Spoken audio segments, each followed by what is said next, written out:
मंडळी नमस्कार, जय महाराष्ट्र। महत्त्वाची बातमी थेट मुंबईमधून आणि शिवसेनेसाठी अतिशय महत्त्वाची बातमी। प्रत्येक शिवसैनिक हा वाट बघतोय की धनुष्यबाण चिन्ह आणि शिवसेना हे नाव कधी मिळतंय। मात्र याच संदर्भामध्ये महत्त्वाच्या राजकीय घडामोडींना चांगलाच वेग आलेला आहे। कोर्टाची सुनावणी या ठिकाणी पुढे तारीखवर तारीख मिळत चाललेली आहे। मात्र या ठिकाणी निवडणुकींचा सिलसिला आता सुरू झालेला आहे।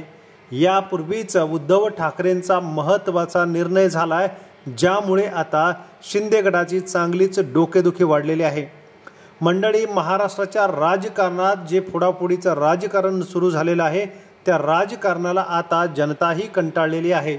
यातच आता खरी शिवसेना कोणाची यावरची अंतिम सुनावणी याच आठवड्यात होणार होती। मात्र पुन्हा एकदा तारीख वाढवून दिली, ती म्हणजेच 12 नोव्हेंबर पासून पुन्हा सुनावणी होणार। मात्र याचा निकाल कधी लागणार हे आता सध्या तरी सांगणं कठीणच झालेलं आहे। मात्र याच निर्णयाच्या अनुषंगाने महत्त्वाची मागणी उद्धव ठाकरे यांनी केलेली आहे। त्यामुळे शिंदे गटाचं चांगलंच टेन्शन वाढलेलं आहे। धनुष्यबाण चिन्ह आणि शिवसेना हे नाव जर एकनाथ शिंदे यांच्याकडून काढून घेण्यात आलं तर शिंदेसाठी अतिशय ही अडचणीची वेळ त्यांच्यावरती येणार आहे।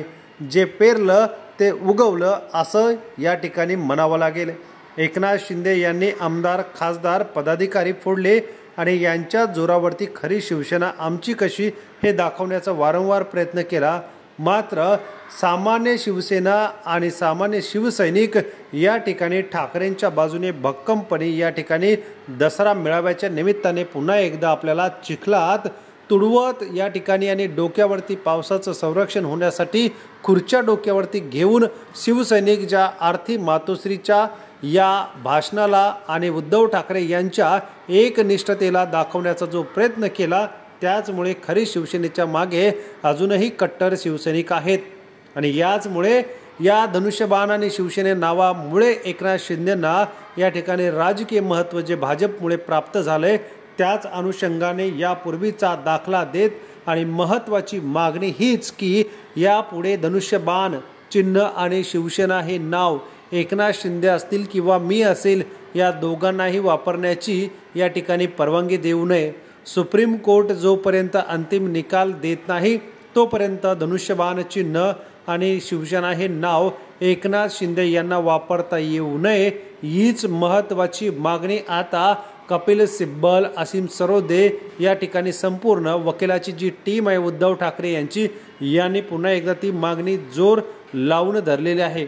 जेणेकरून एकनाथ शिंदे यांना धनुष्यबाणामुळे लोकांची या ठिकाणी भ्रमित अजूनही त्यांच्या बाजूने आहे।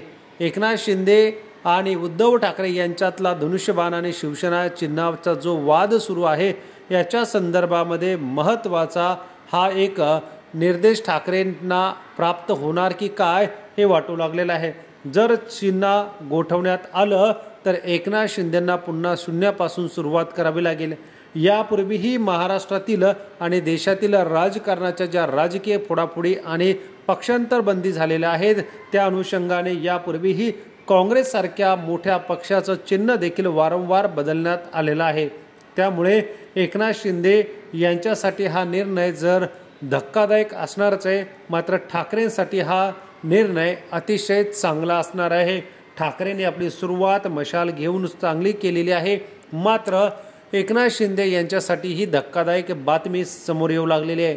आता बघावं लागेल की महाराष्ट्राच्या राजकारणामध्ये येणारा काळ धनुष्यबाण चिन्ह आणि शिवसेना हे नाव पुन्हा ठाकरेंना मिळू शकतं की गोठवलं जाऊ शकतं, हे कमेंट बॉक्समध्ये कमेंट करावं। चॅनलला सबस्क्राईब करा। धन्यवाद। जय महाराष्ट्र।